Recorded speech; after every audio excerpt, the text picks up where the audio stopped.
Ит жемпір. Орыстың кемпірі жүннен тоқылған қалпақ пен жемпір сатып отыр екен. Қызығып кетіп, сенің қызыңа ала салдым деп, апасы кішкентай қызыма тоқылған жемпір әкеліп беріпті. Кигізіп көрейін десем, басы сияды да, жеңі тура келмейді. Апа, мынау сыймайды екен, деймін. Ойбай, онда ана кемпір кетіп қалмай тұрғанда, басқасын ауыстырып келейік, деді апамыз. Орыс кемпірді орнынан таптық, сыймай қалды, басқасын ауыстырып беріңіз, дейміз, салған жерден. Иттеріңіздің денесі қандай еді, деп сұрап жатыр ол. Иті несі, деп шатынап кеттік. Әжептәуір қызымызды ит деп, қарашы бұны, қаңғыған орыс. Алмаймын жемпіріңді, қайтар ақшасын. Орыс ақшаны қайтарғысы келмей, мынау пәлен деген итке, мынау жаңа туылған күшікке, мынау төбет итке арнап тоқылған. Сыйғанын алыңыз, деп жатты.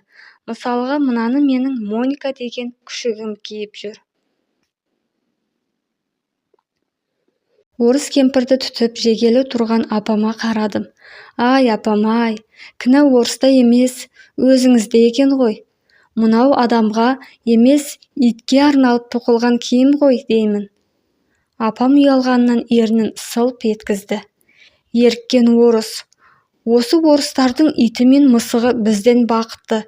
Жегені колбаса мен киткат. Кигені мынадай қымбат жемпір. Кейде осы күйкі тірліктен шаршағанда адам емес, орыстың иті болып туыла салуым керек еді, деп ойлаймын. Қой, қайтайық. Күшігі де, жемпірі де құрысын. Өзім-ақ тоқып беремін. Шынымен-ақ осылай ғой, орыстардың иті бақытты екен. Біздің иттер берген жуындыға мәз болып, үйшігі болса, сонда, болмаса, тілі салақтап, көшеде қаңғырып жүре береді. Оның егесіне деген адалдығын тілмен айтып жеткізу қиын, деді апам, әлденеге налғандай. Сөйлегенде алдына жан салмайтын, мен де апамның мына сөзіне ештеңе дей алмадым. Екеуміз де ішкі ойымызбен арпалысып, үнсіз үйге қайттық. Арман-ай. Көптен бері жұмыссыз жүрген құрбымның үйіне барып қалдым. Диванда шалқалап жатыр екен. Қабырғаларға зәулім үйлер мен доллардың суреттерін іліп тастаған. Соған қарап жатыр. Мені көрді де түзуленіп отырған болды. Аз-маз амандық сұрасқан соң, армандап жатырмын деді. Жұмыс жоқ, ақша жоқ. Қысқаша айтқанда, өмір сүруден қалдық. Кеше интернеттен оқып қалдым. Үйіне мынадай суреттерді іліп тастасаң, көп ұзамай сол суреттегі зәулім үйге ақшаға қол жеткізеді екенсің. Қалай сонда? Сонда бұл кереметтер саған өзінен өзі келе бере ме? Иә, деді ол да. Құр қол қусырып суретке қарап жатқаннан бұл дүниелер теп-тегін келе қоймас. Жан салып, еңбектенуің керек қой, деймін. Тау. Осы сенің негативіңнен шаршадым. Құрбыңның көңілі үшін мақұлдай салсаң қайтеді. Сенбесең, сен де жасап көр. Үйіңе бар да, үйдің яки өзің арман еткен нәрсенің суретін іліп таста. Соған қарап арманда. Құрбымның көңілі үшін көндім.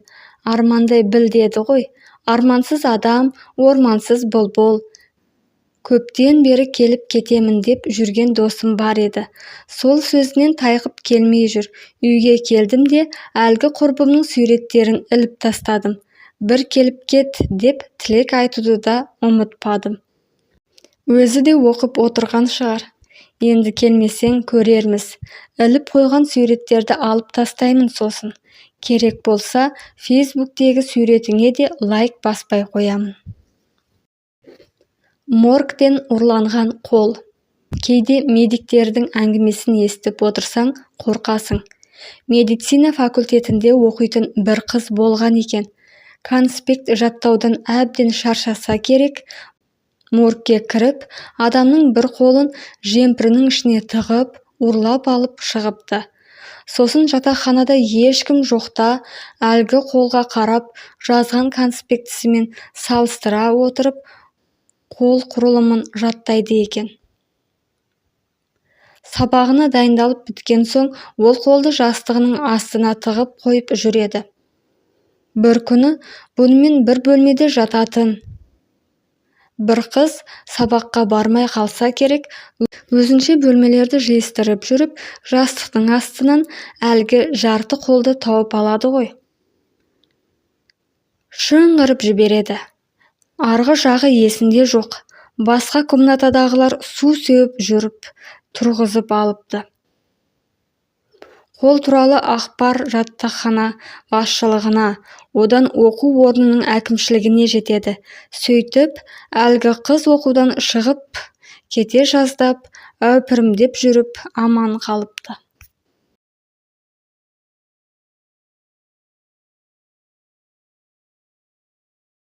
Гүлдер-ай, сирен гүлі мен райхан гүлінен басқа гүлдерге ешқашан қызығып көрмеппін.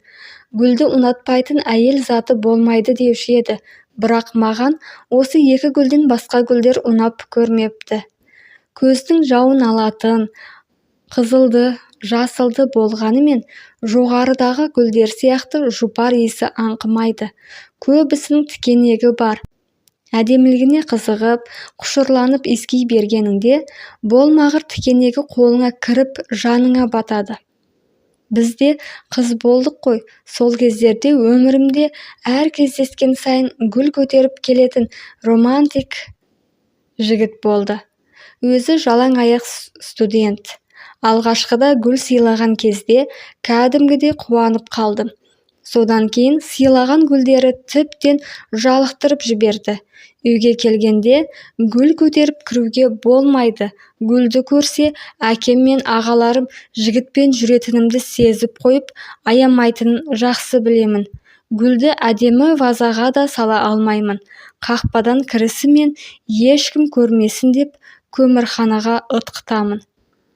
Жан керек қой, ол күндері көмірханам гүлге әбден толған еді. Бір күні әлгі жігіт әдеттегідей тағы да гүл сыйлады. Аз-маз қыдырған соң ертесіне кездесетін болып үйімізге тарқастық. Оны бірінші қайтарып жіберіп, жаймен аңдыған болдым. Гүл сыйлағыш романтигім жатақханаға қарай шаңдатып жаяу кетіп барады екен. Жаным ашып, көзімнен бір тамшы жас мөлт ете қалды. Гүл де арзан тұрмайды ғой, соны алған ақшаға тойы тамақ жесеші. Ертесіне гүл сыйламауын өтіндім. Ол ренжіп қалды. Қайрылмады. Ол қайрылам деп жүргенде мен басқа қалаға жұмыс жасауға кетіп қалдым. Гүл де, романтикада сезімге сәл-пәл ұқсайтын сезім де болмашы реніштің арқасында адыра қалды.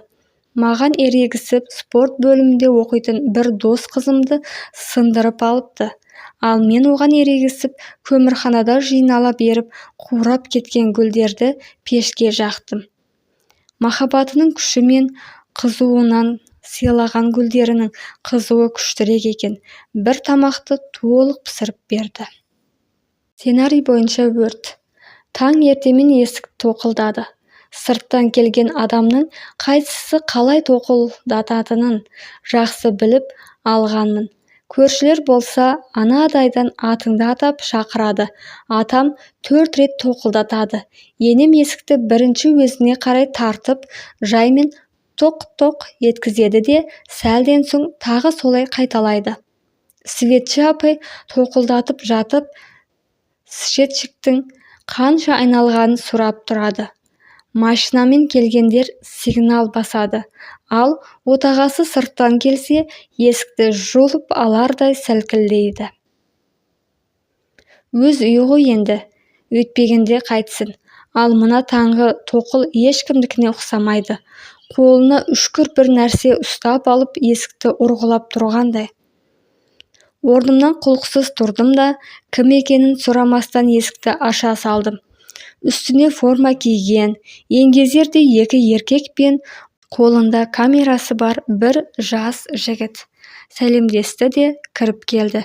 Формалының бірі кірген күйі от жағатын пештің қасына барып тұра қалды да анаған түсіре бер деген белгі берді. Аңтарылып тұрған менімен шаруасы да жоқ. Камераға қарап сөз бастады.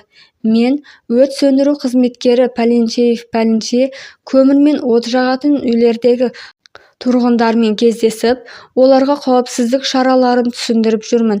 Міне мына үйдің пеші жақсы салынған десе де, пешке киім жаяр кезде киім мен пештің аралығы сақталу керек. Терезелер ашылып, жабылатын болу керек. Өрт болған жағдайда қашып шығуға ыңғайлы болуы керек. Ол осылай әдемілеп сөйлеп болды да анаған камераңды өшір деген ишара жасады. Маған қарап, қарындас, сіз де сөйлеп жіберсеңіз жақсы болар еді. Бізді келіп кетті, тұрғындарға түсіндіру жұмыстарын жасады. Рахмет, ризамын деп айтасыз ба? Өзіңіз білесіз енді. Ертеңгі күні біздің отчетымызға керек болып тұр деді. Мен интервью беруге дайын емес екенімді айтып, әлгілерді жөніне шығарып салдым. Осыдан 10 жыл бұрын да осыған ұқсас жағдай болған еді. Түркістандағы жергілікті телеарнада тілші болып істеп жүргенімде өрт сөндіру қызметкерлерінің дайындық сабағынан материал түсіргенбіз. Сіздерден оператор керек емес. Камераға түсіретін жігітті таптық. Тек журналистеріңізді жіберсеңіздер болды, деп мені алып кеткен. Жоспар бойынша өрт сөндірушілер кабинеттерінде отырады. Сценарий бойынша қоңырау соғылып, пәлен ауылда өрт болып жатыр деген хабар келеді. Хабар жетісімен өрт сөндірушілер минут секундтың ішінде қызметтік көліктеріне мініп, әлгі ауылға тез жетуі тиіс. Содан қызметкерлері машинасын суға толтырып, әлгі ауылға тартып отырды. Жеңіл көлікке мініп, төте жолмен біз бұрын жетіп бардық. Минут пен секундты есептеп отырдық. Арада 5 минут өткенде сигналдатып өрт сөндірушілер келіп жетті.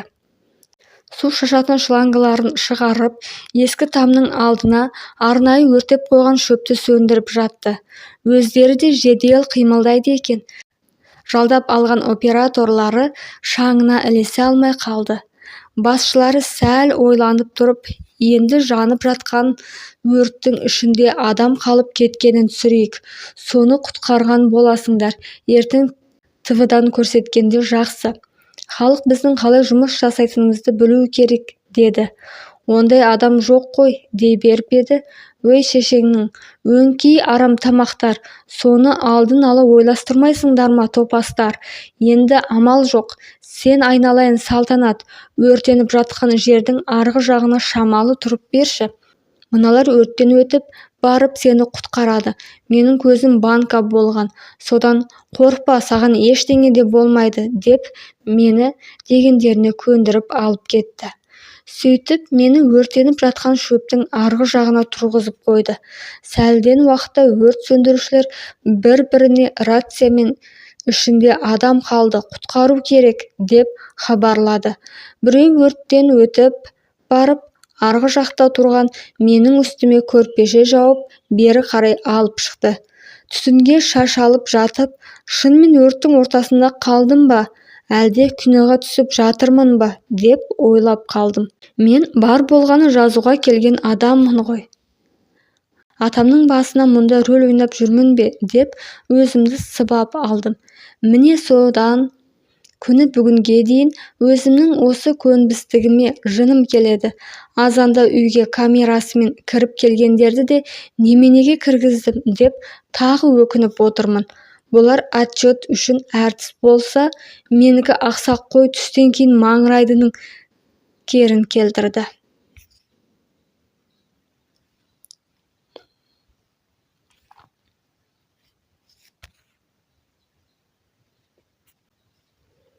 Тәтті сандық. Төркінімдегі үйде құлыптағышы, майысқан, көне сандық бар. Сол сандықты көрген сайын балалық шағым есіме түсіп, бір мырс етемін. Ол кезде көрпе төсегі қаз қатар жиылған сандықтың ашылғаны біз үшін үлкен арман болатын. Үйге көп қонақ келсе, әлгі сандық ашылса деп армандайтынбыз. Қонақ келмеген күні тәттіге деген тәбетіміз ашылса, анамыздың көзін ала бере сол сандыққа ұрлыққа түсетінбіз. Көрпе-төсекті шашып алуға болмайды. Анамыз көрсе ұрсады. Ал енді ұрлығымыз былайша жүзеге асады. Ағаларым сандықтың құлыптағышынан ұстап алып жоғары көтереді. Ал мен кішкене тесікке қолды тығып, қолыма ілінген тәттілерді алып шығамын. Сөйтіп үйге қонақ келгенде анамыз сандықтан бүйірі тесілген бос пакетті алып шығатын. Сосын бізге айқайлайтын. Үйдегі төртеуміз бір-бірімізге жауып құтылатынбыз. Бір күні менің тағы тәтті жегім келді. Бірлесіп ұрлыққа түсетін сыбайластарымның ешбірімен бұл жолы бөліскім жоқ.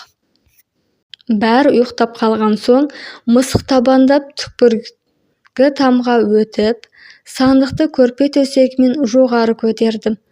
Құлыптағышын сандыққа тіреп қойып, ісіме кірістім. Әлден уақытта үстіндегі салмақты көтере алмаған тіреуіш майысып кетіп, сандықтың есігі тарс жабылып, саусағымды басып қалды. Тіпті кішкентай саусағымды езіп, мылжалап тастағандай. Қолымның сыздап ауырғаны соншалық тәттіге деген құмарлығым әдіре қалды. Әп-сәтте ұрлық түбі қорлық екенін ескеріп, екінші рет ол сандыққа жоламайтындай болдым. Балалық ұрлық қой, сол кішкене саусағымда әліге дейін сол кездің естелігі бар. Қазір деймін ғой, дүкенге кірсең тәттілердің мың атасы бар. Сатып ал да, қалағаныңша жей бер. Бүгінгінің балалары бақытты. Біздер сол сандықтың түбінде айлап сақталған тас конфеттерге құмартқан екенбіз-ау. Долы қатынмен достасу. Адамдар маған бір рет жақсылық жасап, 1000 рет қиянат жасаса да, мен бәрібір оның жақсылығын ұмыта алмаймын. Әл-Қисса. Көшемізде ұрыспаған адамы қалмаған, жасы 50-ден асқан долы қатын тұратын. Өткен-кеткенге ай-шай жоқ айқайлап, жағаласа кететін. Іш тартып сөйлесең, тәп-тәуір-ақ әйел. Сол әйел менің екінші нәрестемнің жабысып қалған жаурынын ашып беріп тұратын. Түн баласы шыңғырып, мазасызданып шыққан қызымның денесін уқалап, әп-сәтте тыныштандырып қоятын. Ол жақсылығы үшін көршіме талай рет алғысымды жаудырып келдім. Күндердің бір күнінде әлгі көршімнің жыны ұстап қалса керек, өтіп бара жатқан маған тиісіп, көңілге тиетін неше түрлі ауыр сөздер айтып тастады. Жеке басыма тиісіп, бүкіл көршіге естірте айқайлағанда, мен де шыдап тұра алмадым. Кәдімгі әйелдерге ұқсап жұлыса кеттік. Көршілердің ажыратуымен бір-бірімізді тырнап барып тарқастық. Содан кейін де ол маған тиісуін қоймады. Қоқысын есігімнің алдына лақтырып, тіпті жуып, жайып қойған киімдерімді жерге түсіріп тастап, біраз қоқан-лоқы көрсетті. Ал мендегі ашу сол күні-ақ тарқап кеткен. Әлгі көршімнің жынды қылықтары көңіліме тисе де, оның бір кездері жаурыны жабысып жылаған, нәрестемнің жаурынын ашып берген жақсылығы көз алдымнан кетпей қойды. Мұхаммед пайғамбарымыздың бір хадисінде мұсылман баласының араздастығы 3 күннен аспауы тиіс делінген екен. Осы бір хадисті кішкентайымнан құлағыма құйып өскенмен, долы көршімен араздасуды тоқтатып, кешірім сұрауға бекіндім. Бірақ көршімнің ашуы басыла қоймапты. Мені көрсе болды, жын көргенде ыршып, аузына ақ иті кіріп, көк иті шығуын тоқтатпады. Онымен оңайлықпен тілдесе алмайтынымды біліп, кезекті бір ыңғайлы сәтін күтіп жүрдім. Арада бірнеше күн өткенде, бүкіл көршінің жиылып алып, әңгімелесіп тұрғанын көріп, жандарына бардым. Арасында маған ренжулі көршім де бар. Менің де күткенім осы еді. Ұрысқақ көршім мені көргеннен үнсіз шетке қарай ығыса берді.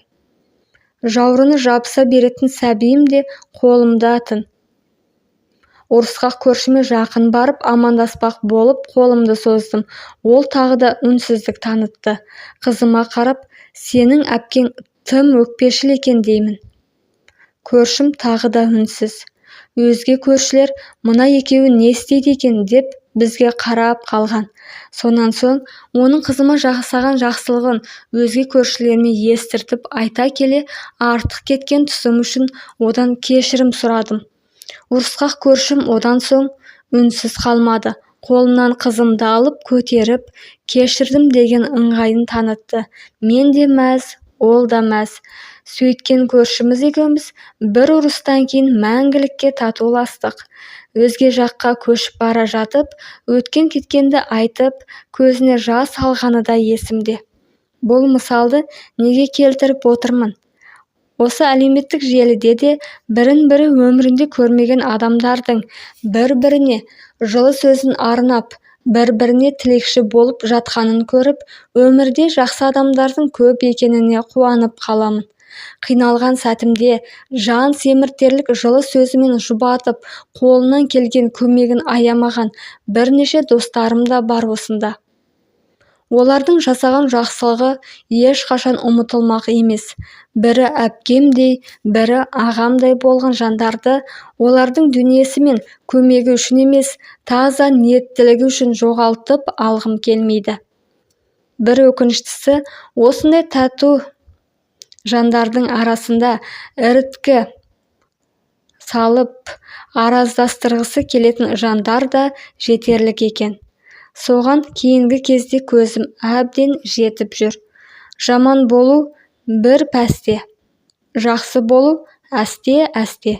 Жаман пиғылды жандардың сөзі мен өсегіне еріп, алда-жалда өкпелеп қалып жатсаңыздар да, мен сіздерге ешқашан өкпе арта алмаймын. Маған жасаған жақсылықтарыңызды 10 еселеп қайтаруға асығамын. Дәл өздеріңізге қайтара алмасам да, өзім сияқты көмекке мұқтаж болған жандарға қолымнан келгенінше аянып қалмаймын. Ал сіздерге оның Алладан миллион еселеп қайтуын тілеп отырамын.